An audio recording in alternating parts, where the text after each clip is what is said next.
It's hard to believe that the semester is winding down and coming to a close. And so I wanted to start our review with just a brief discussion of Chapter 1 because that's been about 14 weeks ago or so. So thinking back to Chapter 1, we did discuss briefly the differences between your previous educational experience, like high school, and college. So when you're thinking about those distinctions, they revolve around many different aspects like money and grades, late work, extra credit, all of those things, attendance. We also talked briefly about the college syllabus being your roadmap to completing the course and how there are things the instructor has to do and there are things that you have to do to honor the contract, if you will, that is the syllabus. So just like I'm expected to be prepared for class, so are students and that kind of thing as an example.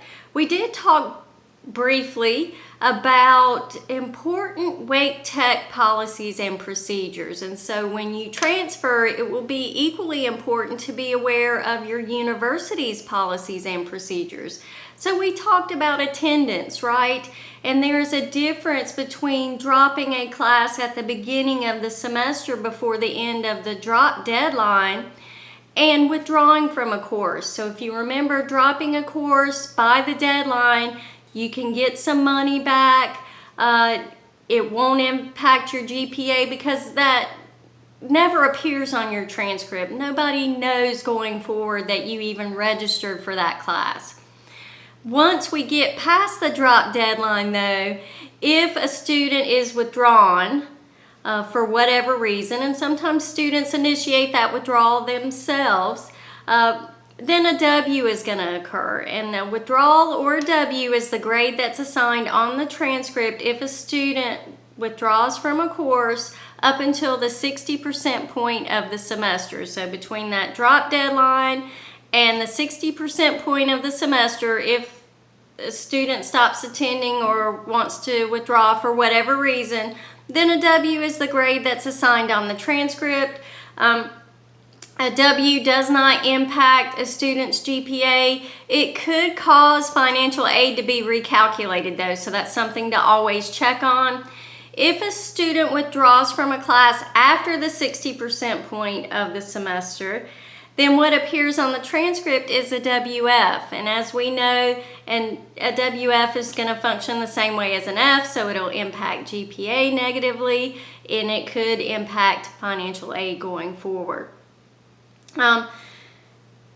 If a student gets towards the end of the semester and something happens that prevents the student from finishing the course and there's some documentation as proof, then the student can advocate for a WP, and a WP will function the same way as a W.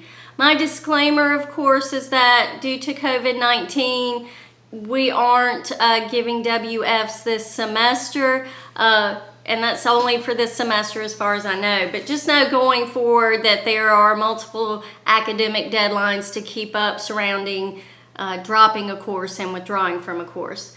You'll notice on the study guide that there is the expectation that you will know how to calculate a GPA. And although I think that is very useful to know, especially if you want to do a what-if analysis, I am not going to ask you to actually calculate the GPA of a particular scenario, okay? You may see some sort of scenario on the final exam that asks you to determine whether or not plagiarism occurred. And just remember, plagiarism or cheating is anything that a student does that gives that person an unfair advantage over another student. And we did talk about the consequences, right? And the consequences can be different depending on the violation, the severity of it, and the instructor, because we all have purview on how we handle those situations. So it could be as something as minor as correcting the error and having point deductions. It could be a 0 for that assignment and an F in the course. It could be reported to the dean of students, and there could be some sort of other consequence meted out. So just at this point, you should generally know the various forms of plagiarism, including recycling work and the possible consequences.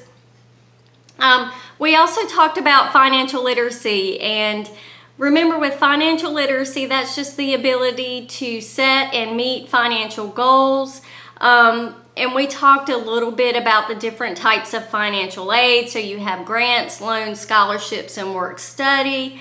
The textbook talked about a lot of tips. For some of us, we had Ms. Parsons come in and make some recommendations. We talked a little bit about credit score, right? And according to the textbook at the time it was printed, credit scores range from 350 to 850. So anything 700 and above is great. Below that, we may not get the best interest rates, that kind of thing. So you should definitely know the credit score and why it's important, right? It's the number that lenders use to determine whether or not they're going to give us that loan or that line of credit. As far as financial aid, we know the FAFSA is that application we have to fill out every academic year in order to receive grants, loans, scholarships, and work study opportunities. And whether or not we receive aid and keep our aid, whether or not we receive aid is going to be based on the following three factors. One, financial need. Your student enrollment, so are you full-time or part-time, and then your program of study, because some scholarships are program specific, right? Some of them are for part-time students, some of them are for full-time, that kind of thing.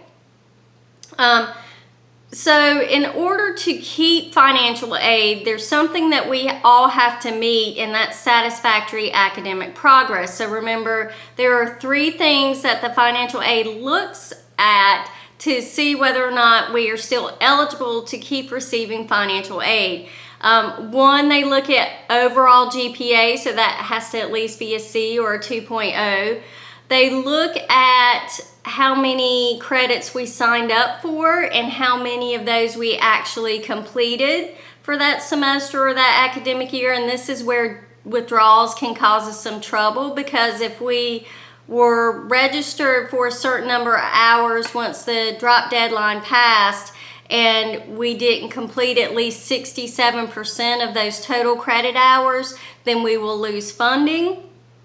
And finally, I can't or attempt more than 150% of the credits needed to earn my degree. So we all need 60 credits to earn our associate degree. So I can only get financial aid for 90 attempted credits. So come the 91st credit, I will have to pay for that fully out of pocket. So withdrawals are still attempts in that case, and that's where they can cause us some trouble. And that's going to round up chapter 1. So what I want you to do now is just complete a quick activity and let me know if you have any questions.